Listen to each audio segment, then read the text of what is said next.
మమ్మల్ని అందరినీ పుత్రుల దేవా యేసయ్యా పిలవగానే నా తండ్రి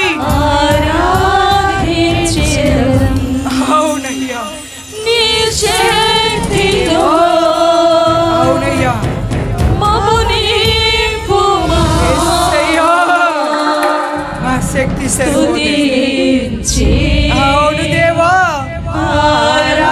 ఆరాధించెదము అవును తండ్రి తండ్రి నింపుము మమ్ములను నీ అభిషేకంతో తండ్రి గడుపుము మమ్ములను నీ ఆత్మవర్షముతో తండ్రి నింపుము మమ్ములను నీ అభిషేకంతో తండ్రి గడుపుము మమ్ములను నీ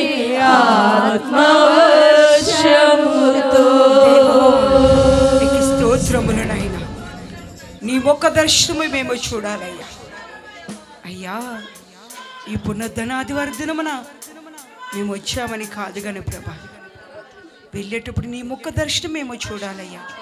నీవు మాతో మాట్లాడాలి నా తండ్రి. నీవు మాట్లాడితే మాకు సమాధానమయ్యా, నీవు మాట్లాడితే మాకు సంతోషమైన తండ్రి, నువ్వు మాట్లాడితే కుటుంబంలో ఆశీర్వాదాలు నా తండ్రి. అట్టి కృప జీవం గల సంగమకు నింపుతున్న దేవా నీకు స్తోత్రములనైనా. అగ్ని జ్వాలల నిద్రమ కలిగిన దేవుడునైనా, నీ అగ్ని కురిపించిన దేవా, ఆత్మ వర్షమును కురిపించిన దేవా, ఏ బిడ్డ హృదయ భారము కలిగి వచ్చినారు ఆ భారాన్ని ఈ రాత్రి కాల సమయంలో తేలిక పరిచినందుకు నీకు స్తోత్రం. ఏ బిడ్డ శోధనలో, బాధలలో, ఇరుకుల్లో, ఇబ్బందుల్లో కన్నీరు కార్చి ఉన్నారు ప్రభా, ఈ రాత్రి కాల సమయంలో ఆ బిడ్డలందరినీ నాట్యముగా మార్చుచున్న తండ్రి నీకు స్తోత్రములు చెల్లిస్తూ, నీవు మహిమ పొందుతున్నందుకు నీకు స్తోత్రమయ్యా. మా మహిమ కొరకు కాదు కానీ ప్రభా, నీకు నువ్వుగా మహిమ పొందుతున్న తండ్రి నీకు స్తోత్రాలు చెల్లిస్తూ, ఏ ఒక్కరికి ఘనత వద్దయ్యా, ఏ ఒక్కరికి ప్రభావం వద్దు నా తండ్రి, నీకు నువ్వుగా తెచ్చుకుంటున్నా తండ్రి స్తోత్రములనైనా.